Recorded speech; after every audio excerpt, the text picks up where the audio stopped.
नमस्कार, स्वागत है आपका न्यूज इंडिया में। मैं हूं आपके साथ अंजलि सिंह राजावत और बात करेंगे कांग्रेस की आज की बैठक के बारे में। आखिर ये बैठक क्यों की गई है? क्योंकि चुनाव दर चुनाव हार से कांग्रेस में हाहाकार मचा हुआ है। हरियाणा हो या फिर महाराष्ट्र, दिल्ली में भी कांग्रेस की फजीहत हुई है और अब कांग्रेस इससे सबक लेती दिख रही है और माना यह जा रहा है कि कांग्रेस संगठन में फरवरी के अंतर तक बड़े बदलाव होंगे। संगठन में बदलाव की प्रक्रिया लोकसभा चुनाव 2024 के बाद ही शुरू होनी थी, मगर राज्यों के चुनाव के चलते रुक गई थी। अब जब कांग्रेस हरियाणा, महाराष्ट्र और दिल्ली में विधानसभा चुनाव हार चुकी है, तो अब इसमें पार्टी देरी के मूड में जरा भी नजर नहीं आ रही है। कांग्रेस अब अपने संगठन को चुस्त दुरुस्त बनाने की कवायद में जुटी हुई है। रिपोर्ट देखिए।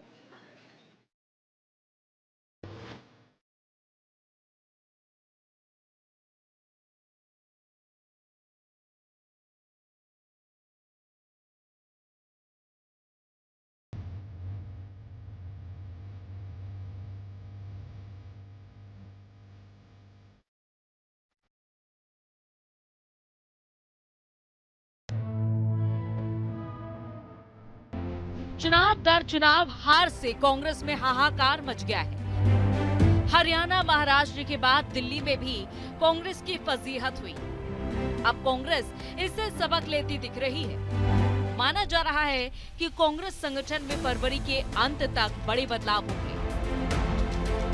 संगठन में बदलाव की प्रक्रिया लोकसभा चुनाव 2024 के बाद ही शुरू होनी थी, मगर राज्यों के चुनाव के चलते रुक गई थी। अब जब कांग्रेस हरियाणा, महाराष्ट्र और दिल्ली में विधानसभा चुनाव हार गई है, तो अब इसमें पार्टी देरी के मूड में जरा भी नहीं है। कांग्रेस अब अपने संगठन को चुस्त दुरुस्त करने की कवायद में लगी हुई है। फरवरी के अंत तक कांग्रेस संगठन में बड़ा बदलाव होगा। लोकसभा चुनाव 2024 के बाद ही बदलाव की प्रक्रिया शुरू होनी थी, लेकिन राज्यों के चुनावों के चलते रुक गई थी। हरियाणा, महाराष्ट्र और दिल्ली विधानसभा चुनाव में हार के बाद कांग्रेस अपने संगठन को चुस्त दुरुस्त बनाने की कवायद में लगी है। सूत्रों के मुताबिक संगठन में बदलाव को लेकर राहुल गांधी और पार्टी अध्यक्ष मल्लिकार्जुन खड़गे की कई दौर की बैठक भी हो चुकी है। बैठकों में संगठन महासचिव वेणुगोपाल भी शामिल रहे हैं। कांग्रेस संगठन में ढांचागत बदलाव भी हो सकता है। इसमें संगठन महासचिव के काम को 3 हिस्सों में बांटा जा सकता है। तीनों हिस्सों के लिए अलग अलग नेता नियुक्त किए जा सकते हैं। इससे अध्यक्ष के बाद सबसे ताकतवर पद की ताकत कम होगी। फिलहाल केसी वेणुगोपाल संगठन मंत्री हैं। वो राहुल गांधी के बेहद खास और बहुत ताकतवर माने जाते हैं। इसका मतलब है कि केसी वेणुगोपाल का कद घट जाएगा। वहीं संगठन में बदलाव को लेकर मांग उठती रही है।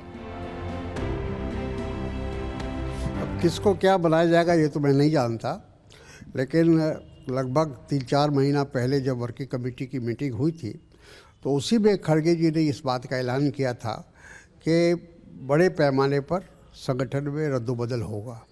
मेरा ख्याल है कि उसी को ध्यान में रखकर अब शायद, हालांकि मुझे आई एम नॉट कन्फर्म, लेकिन जो आप बता रही है अगर उसमें सच्चाई है तो उसी परिप्रेक्ष्य में वो कोई फैसला लेने वाले हो सकते हैं। सूत्रों की माने तो कांग्रेस के करीब आधा दर्जन नए महासचिव बनाए जाएंगे। कुछ महासचिवों की छुट्टी होगी तो कुछ के प्रचार वाले राज्य में बदलाव होगा।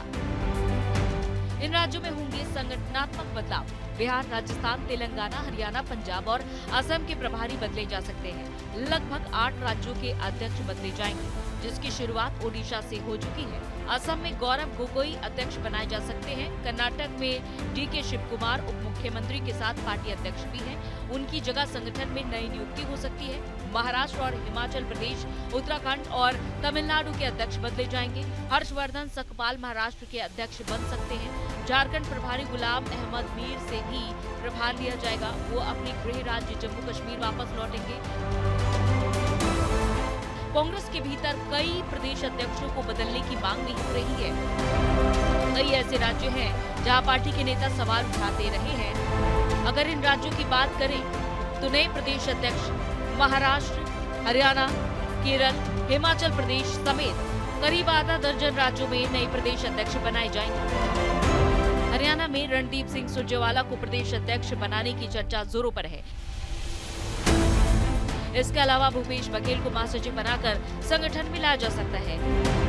वहीं मीनाक्षी नटराजन, सचिन राव, अजय कुमार लल्लू, वामशी रेड्डी, कृष्णा अलावरू जैसे नेताओं को संगठन में नई जिम्मेदारी दी जा सकती है। देखिए, उन्होंने कहा था कि पूरे स्ट्रक्चर को बदलने की आवश्यकता है और ये कहा था कि ज़मीनी स्तर पर कांग्रेस को मजबूत करना है और उसके लिए कुछ भी करना पड़ेगा तो वो करेंगे, ये खड़गे जी ने खुद ही कहा था।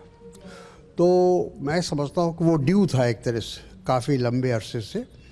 उसको उसी बात को ध्यान में रख कर शायद, हालांकि आई एम नॉट श्योर, हमसे कोई बातचीत तो हुई नहीं है, कंफर्मेशन हम नहीं कह सकते, लेकिन अगर कुछ रद्दोबदल होगा भी तो उसी संदर्भ में होगा। बता दें कि हाल ही में दिल्ली में हुए विधानसभा चुनाव में कांग्रेस पार्टी को पूरी तरह से हार का सामना करना पड़ा है। इसके अलावा इससे पहले हरियाणा, महाराष्ट्र, झारखंड में हुए विधानसभा चुनाव में भी कांग्रेस को हार का सामना करना पड़ा। वहीं इससे पूर्व लोकसभा चुनाव में भी कांग्रेस पार्टी को हार का सामना करना पड़ा, जिसके बाद अब कांग्रेस पार्टी के संगठन में बदलाव किया जा रहा है। ये चीज है, ये तो हाईकमान का विशेषाधिकार है और हम लोगों से पूछने का कुछ होता नहीं है। जो हाईकमान निर्देश करे, जिसको जहाँ काम करने का निर्देश होगा सब करेंगे। सर, आपको कोई निर्देश दिया गया है क्या? वो तो सबसे पहले तो आपको पता चलेगा, मीडिया के माध्यम से ही हम लोग पता चलेगा। उधर प्रियंका गांधी अभी महासचिव है, लेकिन किसी राज्य की प्रभारी नहीं है। ऐसे में उनको किसी बड़े राज्य का प्रभार दिया जा सकता है। बड़े नेताओं को बड़ी जिम्मेदारी। बीके हरिप्रसाद, सचिन राव, मीनाक्षी नटराजन, श्रीनिवास बीवी, प्रगट सिंह, अजय कुमार लल्लू, जिग्नेश मेवाणी, कृष्णा अलावरू, मोहम्मद जावेद, अभिषेक दत्त, गणेश गोदियाल, प्रकाश जोशी जैसे नेताओं को संगठन में बड़ी जिम्मेदारी मिल सकती है। संगठन महासचिव वेणुगोपाल मजबूती से अपने पद पर बने हुए हैं, मगर उनको कुछ महीने पहले ही संसद की लोक लेखा समिति का अध्यक्ष बनाया गया है। ऐसे में अटकलें हैं कि उनको बदला जा सकता है और उनकी जगह रणदीप सुरजेवाला, प्रियंका गांधी, भूपेश बघेल, भंवर जितेंद्र सिंह अलवर या अशोक गहलोत ले सकते हैं।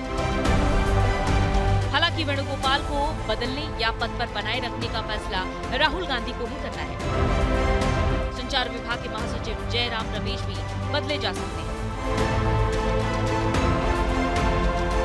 हाल ही में देश में हुए अलग अलग राज्यों में विधानसभा चुनावों में हार के बाद कांग्रेस पार्टी अब अपने संगठन में बड़े फेरबदल करने जा रही है। आपको बता दें, या बात हो संगठन महासचिव के या फिर अन्य महासचिवों के या फिर प्रदेश अध्यक्ष और प्रभारियों की, कांग्रेस पार्टी बड़े स्तर पर अपने संगठन में बदलाव करने जा रही है, जिसकी लगातार बैठकें जो है देखने को मिल रही। पिछले 3 दिनों से कांग्रेस पार्टी मल्लिकार्जुन खड़गे कांग्रेस अध्यक्ष के आवास में राहुल गांधी के साथ तमाम बड़े चेहरों के साथ जो है बैठकें कर रही है। तमाम संगठन को लेके लगातार कांग्रेस पार्टी में भीतर घाती अब आवाजें जो है उठने लगी है। सबसे बड़ा चेहरा माना जा रहा है प्रियंका गांधी वाड्रा का, कि आने वाले समय में जो संगठन में बदलाव होंगे, कांग्रेस पार्टी प्रियंका गांधी वाड्रा को कहां पर जगह देती है, क्या वो जीएसओ बनाएगी या फिर अन्य किसी राज्य की या फिर अन्य राज्यों की जिम्मेदारी कांग्रेस पार्टी जो है प्रियंका गांधी वाड्रा को सौंपने जाएगी। इसका इंतजार करना होगा। अगले 2 से 3 दिनों में कांग्रेस पार्टी संगठन में बड़े फेरबदल को लेकर अपनी सूची जल्द ही जारी करेगी। कैमरा पर्सन केडी के साथ मैं कंचन, न्यूज इंडिया। तो दिल्ली खोने के बाद कांग्रेस नेताओं को बिहार हारने का डर भी अभी से सताने लगा है। उन्हें लग रहा है कि अगर समय रहते कांग्रेस ने सही रणनीति पर काम नहीं किया तो वो दिन भी दूर नहीं होगा जब बिहार भी कांग्रेस के हाथ से निकल जाएगा। लेकिन गौर करने वाली बात यह कि आखिर 2 राज्य हारने के बाद भी कांग्रेस के आलाकमान संकट के संकेत को समझ क्यों नहीं पा रहे हैं। रिपोर्ट देखिए।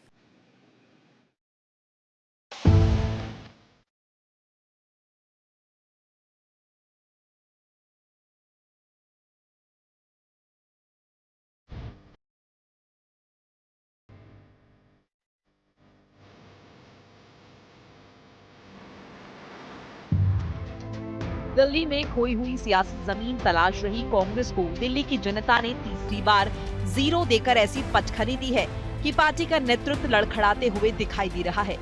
जैसे तैसे कांग्रेस ने इस बार दिल्ली में चुनाव जीतने की हिम्मत जुटाई थी, लेकिन दिल्ली वालों ने बीजेपी का साथ देकर फिर से कांग्रेस को सबसे पीछे धकेल दिया। किसी भी गठबंधन का जो नेतृत्व है, अगर वो संपत्ति के बजाय समस्या बन जाए, एसेट के बजाय जो है वो लाइबिलिटी बन जाए, तो इसी तरह से एक के बाद एक सियासी सुपड़े उनके साफ होते रहेंगे। और जहां तक सवाल है कांग्रेस पार्टी का जो है वो गठबंधन ना मिजाज है और ना उसका रिवाज है।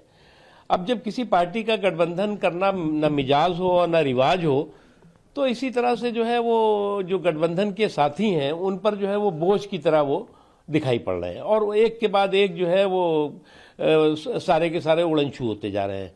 तो इन गठबंधन के बारे में तो यही कह सकते हैं कि अजीब दास्तां है, ये कहाँ शुरू कहाँ खत्म। तो अब शुरू कहाँ हुई थी कहाँ खत्म, पहले यूपीए हुआ शुरू, फिर खत्म हो गया, फिर उसके बाद इंडिया बना, वो भी खत्म हो गया, और उसके बाद अब क्या होगा पता नहीं। इस करारी हार को लेकर कांग्रेस के दिग्गज नेता पार्टी नेतृत्व से पूछ रहे हैं कि कब तक हार वाले फॉर्मूले को गले लगाकर रखने वाले हैं। कांग्रेस के वरिष्ठ नेता तारिक अनवर ने जिस तरह से कांग्रेस के आलाकमान पर सवाल उठाए हैं, वो अपने आप में काफी कुछ कहानी बयां कर रहे हैं। हम लोग के लिए, पार्टी के लिए दुखद है, लेकिन अब ये जनादेश है और जनादेश लोकतंत्र में तो उसको स्वीकार करना पड़ता है और करना चाहिए। मैं समझता हूँ कि कांग्रेस के नेतृत्व को इस फैसले को स्वीकार करते हुए कहाँ क्या कमी रही इस पूरे चुनाव में, कहाँ हमारे साथ एक प्रकार से कमी कहेंगे, जो भी उसको दूर करने का आगे प्रयास हो, इस पर मेरा ख्याल है कि पार्टी हाईकमान मंथन करेगी, विचार करेगी। समझने वाली बात यह है कि तारिक अनवर बिहार में कांग्रेस के कद्दावर नेता माने जाते हैं। वो मौजूदा समय में बिहार की कटिहार का देश की संसद में रिप्रेजेंटेशन करते हैं। यानी सही मायनों में तारिक अनवर के बयान को समझा जाए तो उन्हें दिल्ली में कांग्रेस का हश्र देखकर बिहार में कांग्रेस के होने वाले हार का डर सता रहा है। पिछले साल हुए लोकसभा चुनाव में भी कांग्रेस कुछ खास कमाल नहीं दिखा पाई। उसके बाद हरियाणा और अब दिल्ली को भी गवा दिया। मतलब ये कि कांग्रेस ने केंद्र की सत्ता भी गवाई और उसके बाद उसी प्लानिंग पर काम करते हुए हरियाणा, दिल्ली को भी बीजेपी के हाथों सौंप दिया। साल के अंत में बिहार में चुनाव होंगे। दिल्ली का असर बिहार की जनता पर पड़ सकता है। दिल्ली के नतीजे बिहार जीतने में कांग्रेस के लिए मुसीबत बन सकते हैं। कांग्रेस की पुरानी रणनीति बिहार में हार की वजह बन सकती है। समय रहती रणनीति बदलकर बिहार के वोटर्स को लुभाया जा सकता है। बिहार जीतने के लिए प्लानिंग के लिए सही वक्त है। तारिक अनवर ने कांग्रेस पार्टी के आलाकमान से सुधार को लेकर सवाल ऐसे समय में किए हैं जब साल के अंत में बिहार में चुनाव होने हैं। जानकारों की माने तो दिल्ली चुनाव के बाद कांग्रेस की छवि ऐसी नहीं रही जिससे बिहार जीता जा सके। दिल्ली की जनता ने कांग्रेस नेताओं के अंदर बची आखिरी उम्मीद को भी फिलहाल दफन कर दिया है। ऐसे में इस बात से इनकार नहीं किया जा सकता है कि बिहार में कांग्रेस का जादू चल पाएगा। अभी तो हुड्डा को फैसला करना पड़ेगा कि वो कौन सी कांग्रेस पार्टी की बात करेंगे। वो शैलजा कांग्रेस की करेंगे, सुरजेवाला कांग्रेस की करेंगे, हुड्डा कांग्रेस की करेंगे। अभी तो आने वाले समय में क्या उनकी प्लानिंग है, क्या उनकी जिस प्रकार की बातें उन्होंने की है, अभी तो उनका नेता प्रतिपक्ष का भी चुनाव नहीं हुआ है। तो बहुत सारी अभी तो कांग्रेस पार्टी ने अपने आप को ठीक करना है। बिहार से आने वाले कांग्रेस नेताओं को डर सताने लगा है कि कहीं बिहार में भी कांग्रेस का हाल दिल्ली जैसा न हो जाए। जानकारों की माने तो इसीलिए दिल्ली चुनाव के फौरन बाद तारिक अनवर ने कांग्रेस के आलाकमान को समय रहते सुधार करने की सलाह दी है। शायद तारिक अनवर अभी से भाप गए हैं कि अगर कांग्रेस ने अपनी रणनीति में बदलाव नहीं किया तो वो दिन दूर नहीं जब दिल्ली की तरह बिहार भी कांग्रेस के हाथ से दूर हो जाएगा। इंडिया अलायंस की बात नहीं है, कांग्रेस हो, हम सब इंडिया अलायंस के साथीदार पार्टनर है। कांग्रेस हमारा बड़ा पार्टनर है, सीनियर पार्टनर है, राष्ट्रीय पार्टी है। राहुल जी हमारे नेता है। लेकिन हमारे जैसे जो लोग हैं जो महाराष्ट्र में सालों साल से अलायंस में या अखाड़े में काम करते, उनको लगता है कि ये सबकी जिम्मेदारी होती है। खास करके जो बड़ा पार्टनर होता है उनकी जिम्मेदारी होती है कि सबको संभाल कर आगे लेकर जाइए। ये जिम्मेदारी आपकी भी थी, बैठकर बात करना चाहिए था। क्या हो गया, आपने सत्ता गंवाई और कांग्रेस को कुछ नहीं मिला। अगर दोनों बैठते, बातचीत होती, दो कदम कोई आप वाले आगे पीछे करते या कांग्रेस वाले करते, तो शायद मुझे लगता है जिस तरह से बीजेपी को जीत मिली है वो नहीं मिलती। तारिक का अपनी पार्टी से सवाल बिहार विधानसभा चुनाव के पहले आया है। बिहार में कांग्रेस का आरजेडी और वाम दलों के साथ गठबंधन है, लेकिन इस बार के विधानसभा चुनाव में कांग्रेस कितनी सीटें और कितनी सीटों पर चुनाव लड़ेगी अभी तक तय नहीं हुआ है। तारिक अनवर ने इसी ओर इशारा करते हुए पार्टी से रणनीति स्पष्ट करने का सवाल किया है, जो बता रहा है कि बिहार को लेकर अगर समय रहते कांग्रेस आलाकमान ने कोई ठोस कदम नहीं उठाए तो वो दिन दूर नहीं जब कांग्रेस बिहार की सत्ता से भी फिर से 5 साल के लिए बाहर हो जाएगी। कॉन्स्टिट्यूशन को, संविधान को बचाने की एक लड़ाई में हम सब साथ थे और अच्छा चुनाव आपस में मिलकर लड़े। लेकिन उसके तुरंत बाद आपने देखा था कि सबसे पहले केजरीवाल जी या गोपाल राय जी सामने आए, उन्होंने स्पष्ट रूप से कहा कि हम अब अलायंस में नहीं है दिल्ली में।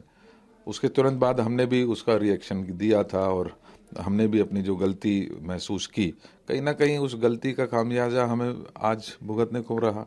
अगर मुझे पूरी उम्मीद थी कि 2024 में हम अकेले लड़ते, मेरा स्पष्ट मत था इस बात के लिए, लेकिन कई बार larger interest of the nation में हमें कॉम्प्रोमाइज़ भी करना पड़ता है और वो हुआ। लेकिन आज इस बात को तो बिल्कुल कोई अब गुंजाइश बची नहीं है कि किसी भी प्रकार से हम आम आदमी पार्टी के साथ किसी प्रकार का कोई जो अलायंस है वो अब ना तो पंजाब में और ना दिल्ली में नजर आता है। कांग्रेस के दिग्गज नेता तारिक अनवर की चेतावनी भी है और सलाह भी कि अगर कांग्रेस को अपने पुराने दिन वापस चाहिए तो नई रणनीति तैयार करनी होगी। पुरानी प्लानिंग बिहार में काम नहीं आने वाली। अगर बिहार में हाथ का पंजा लहराना है तो आलाकमान को नए रास्ते तलाशने होंगे। ये रास्ते न सिर्फ बिहार में कांग्रेस की पैठ बढ़ाएंगे बल्कि वोटर्स के दिलों तक पहुंचने का रास्ता भी बनेंगे।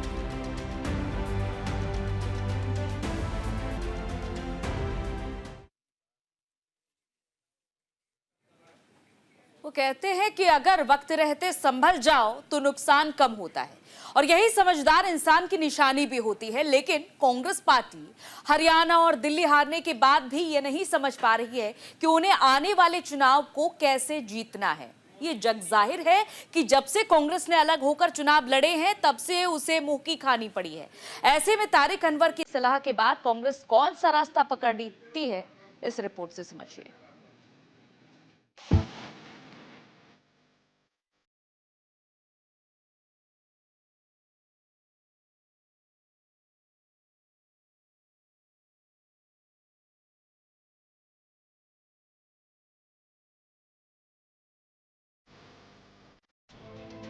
जब पार्टी में किसी नेता को अपनी कोई बात कहनी होती है या कोई सलाह देनी होती है तो पार्टी के नेताओं के सामने रखते हैं। इसे लाठी बिना टूटे साभी मच जाए वाली बात हो जाती है।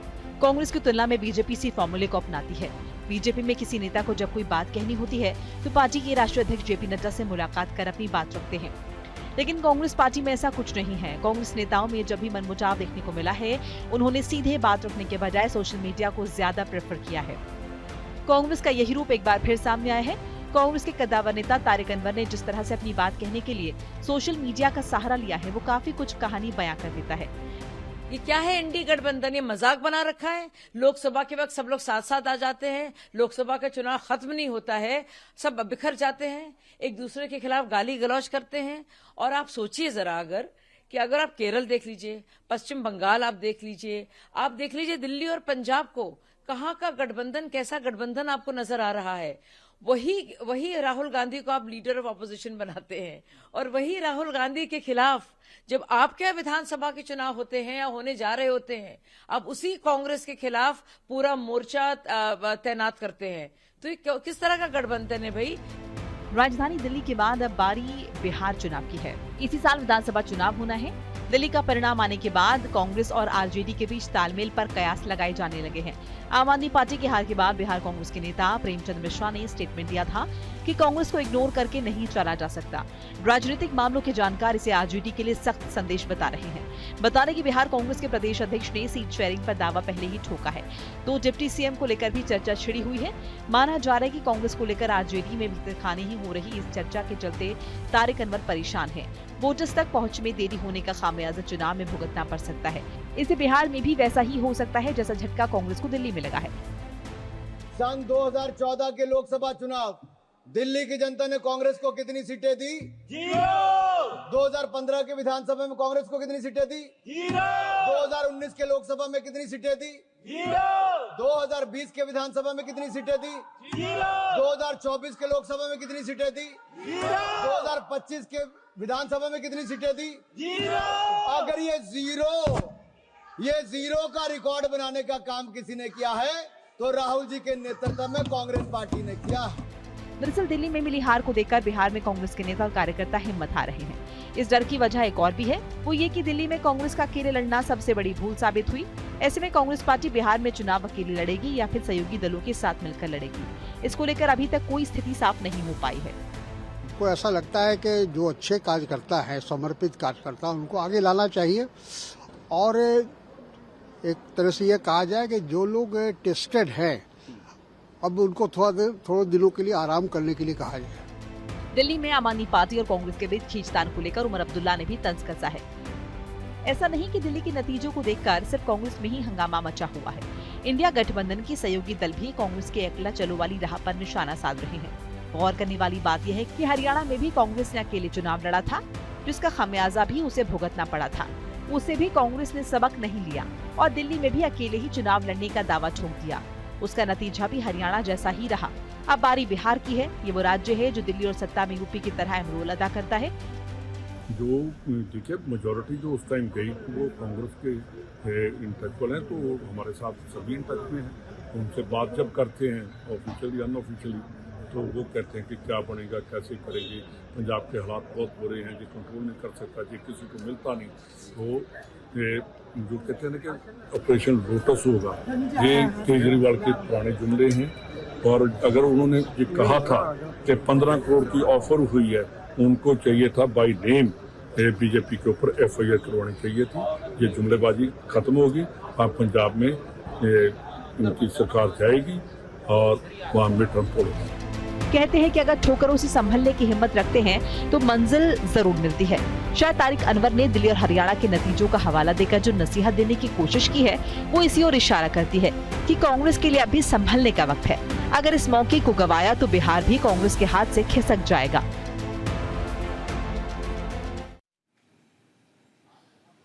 अब देखना होगा कि चिंतन और मंथन के बाद कांग्रेस अपने आप को कितना सुधार पाती है और कितना संभल पाती है। चलिए इसी के साथ इस बुलेटिन में इतना ही। तमाम खबरों का सिलसिला अभी भी जारी है। रुक रहे हैं यहाँ पर छोटे से ब्रेक के लिए।